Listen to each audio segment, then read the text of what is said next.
Alhamdulillah, wala haula wala quwwata illa billah. Asyhadu an la ilaha illallah wahdahu la syarikalah wa asyhadu anna Muhammadan abduhu wa rasuluh la nabiyya wa la rasula ba'dah, amma ba'd. Alhamdulillah kita bisa bersua kembali. Mudah-mudahan pertemuan kita kali ini menjadi sebuah wasilah barokah dari Allah Subhanahu wa taala, kebaikan yang banyak yang melimpah, dan mudah-mudahan kebaikan kita yang kita dapatkan ini kebaikan yang sampai pada akhirat kelak. Di dunia hasanah wa fil akhirati hasanah. Dan semoga setiap nafas kita, setiap langkah kita, setiap ucapan kita, setiap tindak tanduk kita semuanya mendapatkan kebaikan, berpahala. Ya, hayatuna kuluha ibadah, hidup kita semuanya akan menjadi ibadah. Baik, kita hari ini akan mencoba untuk membahas ya tentang narasi kepemimpinan. Dan ini merupakan sebuah hal yang penting buat kita karena nanti kita akan berbicara bukan hanya kepemimpinan terhadap publik, tapi terhadap diri kita sendiri, memimpin diri kita sendiri. Baik, kita akan mulai dengan sebuah hal yang sadar atau tidak sadar ternyata kepemimpinan itu kita minta. Mungkin Anda sering membaca doa ini. Ya. Sebuah ayat menegaskan tentang ciri ibadur rahman. Waladzina yaquluna rabbana hablana min azwajina wa dzurriyyatina qurrata a'yun waj'alna lil muttaqina imama. Di antara ciri hamba-hamba Allah itu adalah yang suka berdoa, ya Rob kami, anugerahkanlah kepada kami istri-istri kami dan keturunan kami sebagai penyenang hati kami, dan jadikanlah kami imam bagi orang-orang yang bertakwa, waj'alna lil muttaqina imama. Sadar atau tidak sadar, doa ini adalah doa minta pada Allah agar kita dijadikan pemimpin bagi orang-orang yang bertakwa.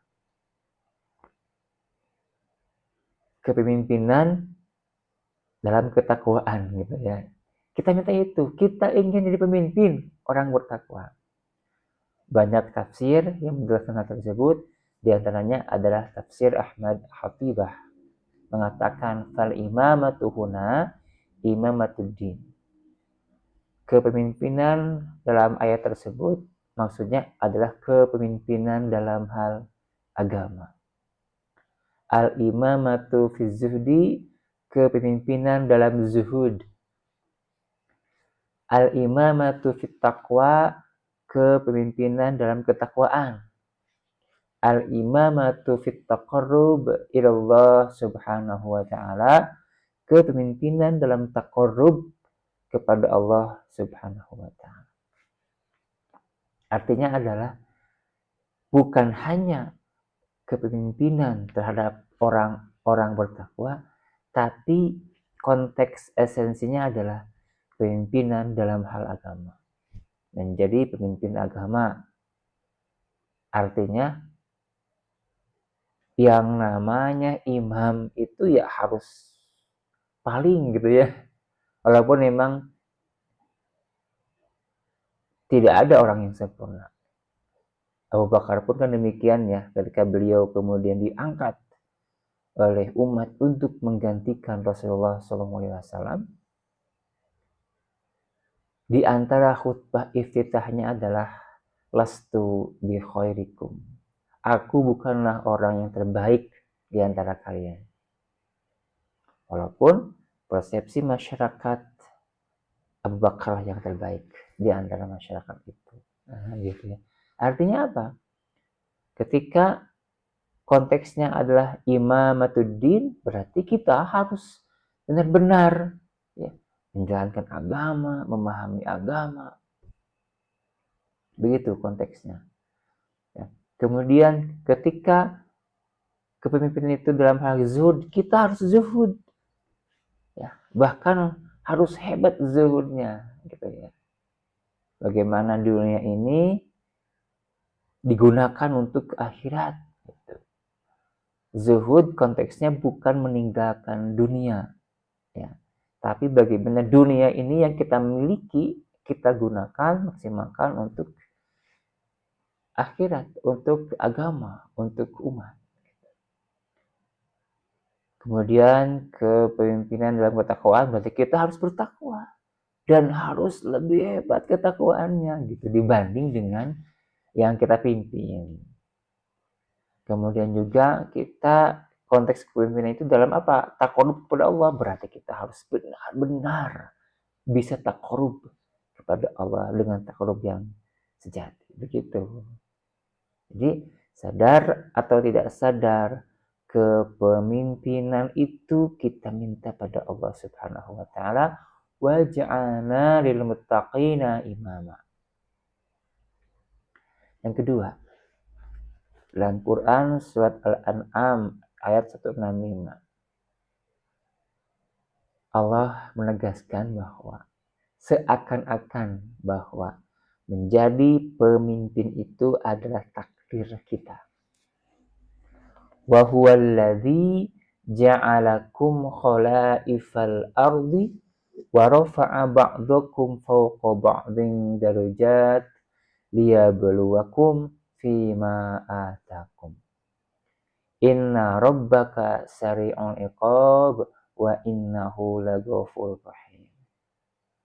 Dan Allah lah yang menjadikan kamu khalifah, pemimpin di bumi, dan Allah meninggikan sebagian kamu atas sebagian lain beberapa derajat untuk mengujimu tentang apa yang diberikannya kepadamu. Sesungguhnya Rabbmu sangat cepat siksaannya, dan sesungguhnya Dia Maha Pengampun lagi Maha Penyayang. Dalam ayat ini Allah menegaskan Allah yang menjadikan kalian ya, sebagai pemimpin khalifah di muka bumi. Seakan-akan Allah mentakdirkan kita untuk memimpin bumi, bahwa takdir kita menjadi pemimpin. Ya. Kalimatnya adalah khalaif, jamak dari khalifah. Khalifah itu berasal dari kata khalafa. Khalafa artinya di belakang. Di belakang yang menggantikan posisi kita, begitu. Posisi pemimpin di depan. Artinya adalah yang namanya kepemimpinan itu selalu ada pergantian. Sekali lagi, yang namanya kepemimpinan itu selalu ada pergantian, harus diganti. Apakah itu sistem yang mengatur, misalnya menjadi presiden, gubernur, wali kota, bupati, atau pemimpin organisasi, pemimpin apapun itu diatur oleh sistem bahwa tidak boleh menjabat lebih dari 2 periode misalnya. Berarti selama 2 periode pasti akan ada khalifah, pengganti gitu yang baru. Atau mungkin di sebuah komunitas, organisasi misalnya, nggak diatur masa jabatannya, nggak diatur, tapi lambat laun nanti seiring usia ya, bertambah usia, semakin melemah fisiknya, kemudian juga misalnya meninggal dunia, ya pasti akan diganti juga kan, pada evaluasinya seperti itu. Ya, walaupun tidak ada batasan yang mengatur periode, pada intinya nanti dia akan diganti. Waktu akan bicara bahwa dia harus diganti. Ima fisiknya sudah sangat lemah, ima psikologisnya sudah terganggu, atau mungkin karena wafat, maka dia pun akan diganti. Itu prinsipnya ya. Kemudian yang selanjutnya. Nah, dari ayat tersebut kemudian kita akan bagi dua. Ketika Allah takdirkan kita menjadi pemimpin, maka yang namanya pemimpin atau leadership itu ada dua macam. Pertama adalah kepemimpinan personal. Artinya kita sebagai pemimpin untuk diri kita. Nah, yang kedua adalah kepemimpinan komunal, memimpin orang lain. Dan dua-duanya oleh Rasul disebutkan. Memimpin diri, ala kullukum ra'in wa kullukum mas'ulun an ra'iyatihi. Ketahuilah, setiap kalian adalah pemimpin dan setiap kalian akan diminta pertanggungjawabannya. Setiap kalian, berarti kita semuanya adalah pemimpin.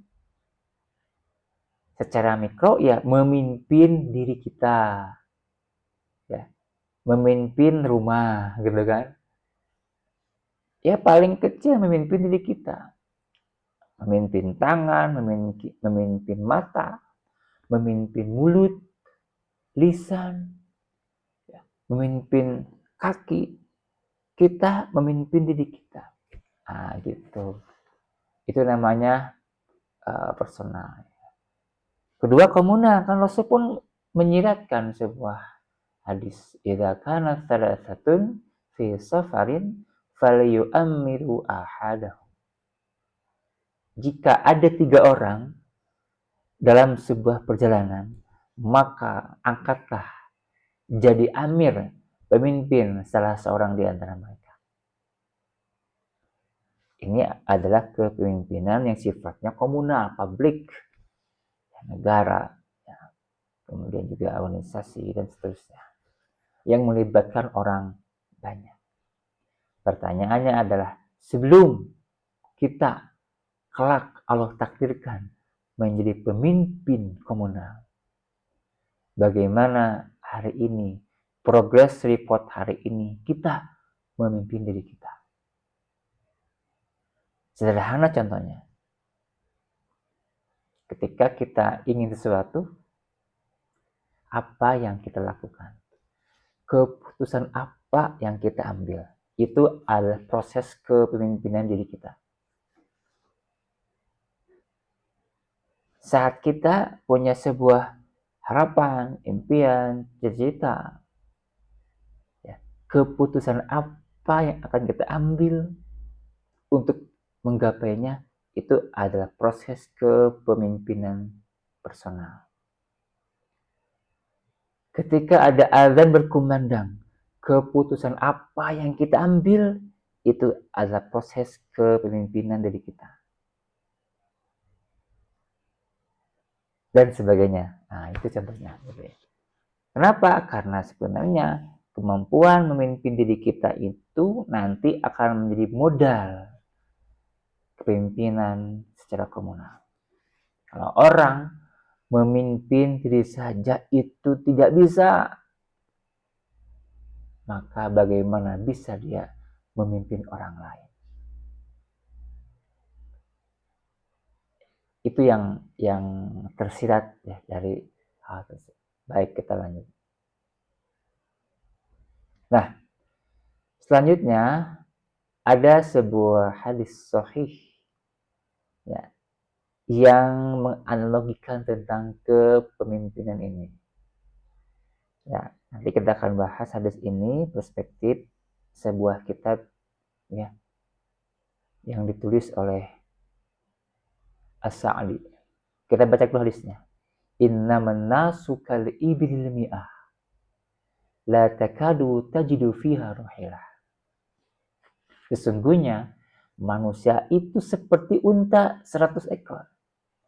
Hampir-hampir tidaklah engkau mendapatkan di antara unta-unta tersebut seekor pun rahilah, unta yang layak untuk ditunggangi atau tunggangan. Muttafaqun alaih.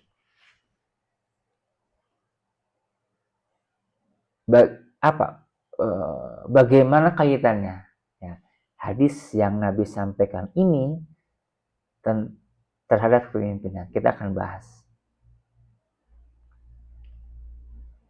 Kita akan coba lihat syarah ya hadis tersebut yang ditulis oleh Abdurrahman bin Nasir As-Sa'di halaman 199 dalam kitab Bahjatu Qulubil Abrar wa Qurratu Ayun Uyun Al-Akhyar fi Syarhi Jawami'il Akhbar. Kita bacakan. Pertama adalah makna informasi yang benar. Hadzal hadis mustamilun ala khabarin shadiq.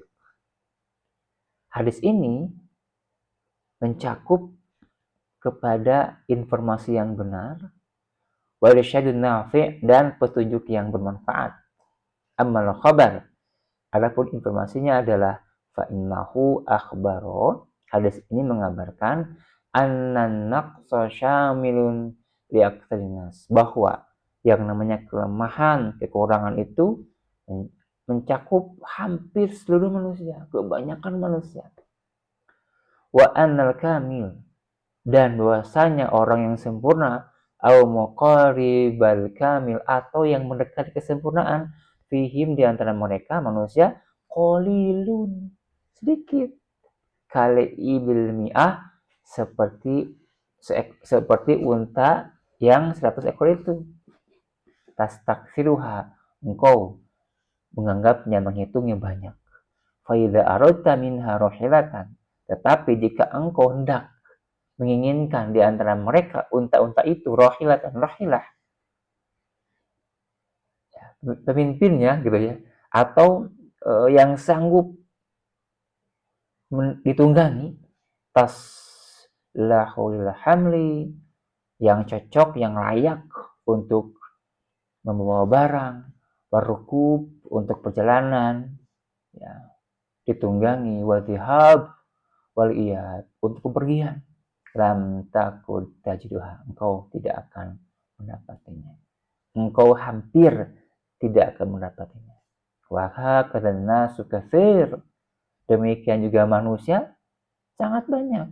Fa idza aradta an tantakhiba minhum mayaslahu lita'lim awil fatwa awil imamah awil wilayatil kibar awil sigar awil dilwadai fil muhimmah lam takut tajidu mayyaqum bitil kadwadifah qiyaman solehan.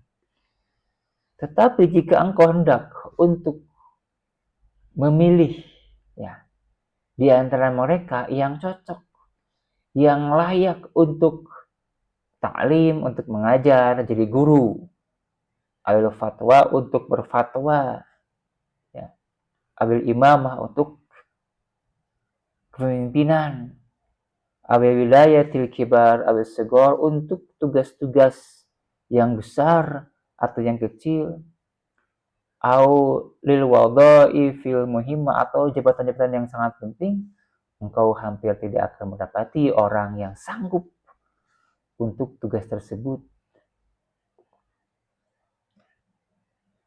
dengan pekerjaan yang layak.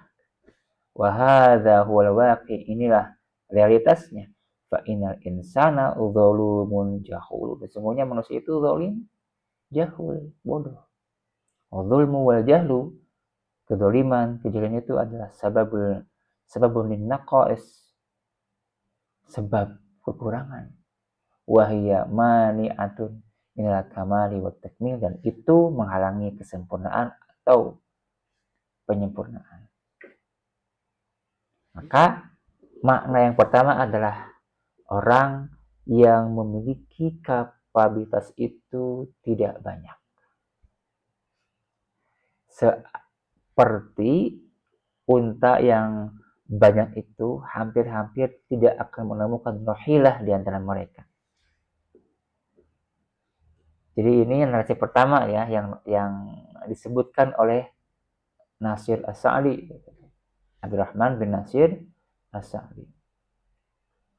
Orang yang memiliki kapabilitas itu tidak banyak. Apa itu kapabilitas? Kemampuan mengeksploitasi, mengembangkan, mengeksplor dengan baik sumber daya yang dimiliki dalam dirinya maupun dalam organisasi yang dia pimpin, serta mampu mengeksploitasi potensi diri untuk menjalankan aktivitas tertentu ataupun serangkaian aktivitas yang banyak. Jadi ini yang pertama. Yang kedua, wa amal irsyad, adapun petunjuknya adalah fa inna madmuna hadzal khabari irsyadun minhu ila annahu yanbaghi lima jamu'il ummah. Ya, sesungguhnya cakupan berita ini, hadis ini adalah petunjuk, ya, bahwasanya harus bagi keseluruhan umat, ya, ayyas'u wa yajtahidu fitahhilil rijal alladzina yaslahuna lil qiyam bil muhimmat wal umuril kulliyatil amatin nafi. Ayyas'u, untuk berusaha, ya, wajtahidun, serius, ijtihad, serius untuk menyiapkan orang-orang yang yaslahuna, yang layak, yang cocok untuk melakukan berbagai tugas dan urusan-urusan publik, ya, yang bermanfaat. Wa qad arsyadallahu ila hadzal ma'na fi qouli, dan hal ini sudah Allah berikan simpulannya, bimbingannya dalam sebuah ayat, falaula nafra min kulli firqatin minhum ta'ifatul yatafaqahu fid din wa yunziru qaumahum idza raja'u ilaihim. At-Taubah 122. Fa'amara bil jihad, maka dalam ayat tersebut Allah merintahkan berjihad. Wa ayyakuma bihi ta'ifatun kafiyah. Dan ini, jihad ini harus dilakukan oleh ta'ifah yang punya kafiyah. Ta'ifah yang punya kapabilitas, punya kemampuan. Wa ayyatasaddalil enemy ta'ifatun ukhra, dan hendaklah mendalami ilmu ta'ifah yang lain. Artinya, sekelompok ada yang berjihad dengan kapabilitas yang masing-masing, kemampuan masing-masing, dan sekelompok ada yang harus mendalami ilmu agama. Untuk apa? Liyu'ina ha'ula'i, agar kelompok yang ini nanti menolong kelompok yang satu lagi. Wa ha'ula'i, dan kelompok yang ini menolong yang satu lagi. Saling menolong. Wa amarahu ta'ala bil wilayati wa tawliyati amarabi. Dan Allah pun memerintahkan untuk memegang jabatan-jabatan dan kepemimpinan. Wa bima la tatimu illa bihi, dan memegang sesuatu yang tidak akan sempurna hal tersebut kecuali dengan hal tersebut yang dipegang. Minasyurut wal mukammilat, di antara syarat-syarat dan pelengkap-pelengkap, penyempurna. Jadi makna yang kedua kata Abdurrahman bin Nasir As-Sa'di adalah kita harus serius menyiapkan orang yang kapabel. Ketika faktanya orang yang kapabel itu tidak banyak, maka kita harus berusaha serius untuk menyiapkan orang-orang yang punya kapabilitas. Artinya ada proyek kaderisasi. Kemudian dilanjutkan wadhaifud diniyah wad dunyawiyah.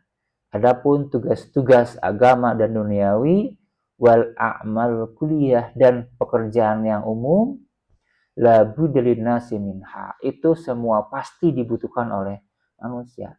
Wala tatimmu maslihatahum illa biha, dan kemaslahatan mereka tidak akan tercapai kecuali dengan adanya tugas-tugas tersebut. Wahia la tatimmu illa bi ayyatawallahal akfa wal amna. Wahia la tatimmu illa bi ayyatawallahal akfal wal amna. Dan tugas-tugas tersebut tidak akan tercapai kecuali jika dijalankan oleh orang-orang yang kompeten, kapabel, dan amanah. Wadzalika yustad'an sa'yu, dan hal itu menuntut upaya fi tahsili hadil awsaf, untuk mendapatkan sifat-sifat tersebut bihasbil istita'ah, sesuai kadar kesanggupan.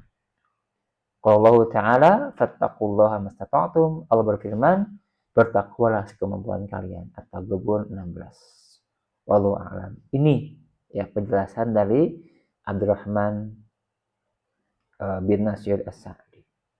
2 poin pentingnya. Pertama, orang yang punya kemampuan ataupun orang yang kapabel itu adalah orang yang sedikit tidak banyak. Kedua, kita harus berusaha dengan serius menyiapkan kader-kader yang punya kapabilitas. Nah, ada hal yang cukup menarik. Dalam hadis tadi, Rasulullah menegaskan tentang rohilah. La takud tajidu rohilah. Hampir-hampir engkau tidak akan mendapatkan rohilah. Apa itu rohilah? Pemimpin unta, gitu ya. Unta itu akan jadi rohilah kalau punya 2 hal. Pertama, kemampuan arah perjalanan. Tahu arah. Ketika si unta itu sedang berkerumun, kemudian dia harus pulang, maka rohilah itu, pemimpin unta itu, dia tahu arah. Dalam istilah manajemennya adalah visioner. Punya visi dia yang jauh ke depan, tahu arah, harus bagaimana, harus kemana, bagaimana memaksimalkan potensi, bagaimana mengoptimalkan sumber daya. Dia tahu. Dan tahu apa yang harus dilakukan untuk mencapai tujuannya. Nah, itu. Maka seorang pemimpin ketika dipilih oleh orang lain harus mengasah kemampuan arahnya. Harus tahu kemana arah perjalanan kita ini. Ya. Yang kedua adalah sanggup mengangkut beban. Karena dia akan menjadi tunggangan. Maka dia harus sanggup mengangkut beban. Dia pun harus sanggup menanggung tugasnya, menanggung amanahnya, menanggung harapan-harapan rakyat, masyarakat, menanggung aspirasi rakyat. Bahkan harus siap menanggung beban rakyat. Maka hal ini kita simpulkan dengan sebuah istilah kapabilitas. Punya kesanggupan, punya kemampuan. Ya. Jadi ini yang kemudian Nabi siratkan. Kenapa menggunakan kalimat rahilah ini? Di antara sekian banyak karakter pemimpin, di antara yang utama adalah pertama punya visi yang jelas, visioner. Kedua adalah punya kesanggupan, punya kemampuan, kapabilitas. Tentang kesanggupan menanggung beban, amanah, tanggung jawab, ya, harapan, aspirasi. Kita mengenal ada sebuah sosok Haji Agus Salim. Beliau memberikan sebuah kalimat yang fenomenal, ya. Kita dengarkan dulu, ya. Een leidersweg is een lijdensweg. Leiden is Leiden. A Leidensweg is a Leidensweg. Leiden is Leiden. Jalan pemimpin bukan jalan yang mudah. Pemimpin adalah menderita. Haji Agus Salim itu di Timur Tengah sudah punya posisi yang cukup luar biasa. Dan posisinya tersebut bisa dikonversi dengan kekayaan yang luar biasa. Tapi Haji Agus Salim memilih pulang ke Indonesia. Kenapa? Di Indonesia, Belanda sudah terlalu lama menjajah. Perlu pergerakan, perlu perjuangan. Untuk apa? Untuk memobilisasi kekuatan masyarakat melawan penjajahan. Sudah dinerasikan oleh para pejuang dari Agus Salim ini adalah apa? Bahwa kita harus memimpin diri kita. Jangan dipimpin oleh negara lain. Dan beliau sampai akhir hayatnya itu tidak punya rumah mandiri. Beliau kontrak sana, kontrak sini. Pakaiannya pun sangat sederhana. Tapi coba lihat ya, kegiatan beliau yang sangat luar biasa. Membela rakyat, memikirkan rakyat, memikirkan masa depan orang lain. Bukan berarti beliau tidak ingin ya kekayaan, inginlah, tapi keinginan mereka lebih besar ketimbang ingin kaya raya. Maka pengalaman hidupnya kemudian menarasikan sebuah nasib kepemimpinan bahwa jalan pemimpin bukan jalan yang mudah, pemimpin adalah menderita. Pemimpin bangun tidur mikirin umat. Ada masalah dia pikirkan. Dia terdepan. Ya, ingarso sing tulodo ya. Apalagi ingarsa bangun serupa lagi tuh. Tit udah handayani. Pemimpin itu harus terkadang harus di depan memimpin, meneladankan, di tengah-tengah harus mampu membangun kekuatan, memotivasi. Ketika dia di belakang, dia mampu mendorong yang dipimpinnya, begitu. Nah, dalam kitab Fadhaihul Batiniyah yang ditulis oleh Al-Ghazali, halaman 182, ada sifat-sifat pemimpin. Kata Al-Ghazali, ada 4 sifat pemimpin yang harus dimiliki. Pertama, an-najdah, strength, kekuatan. Bukan hanya fisik yang kuat, tapi aspek-aspek dirinya kuat. Gitu ya. Terutama ya fisiknya kan. Karena dia harus apa? Harus membela rakyatnya, harus berjuang. Harus menanggung risiko beban dan sebagainya gitu ya. Kedua, al-kifayah, kapabilitas, kemampuan. Harus punya kemampuan komunikasi, negosiasi, membangun jaringan, dan sebagainya.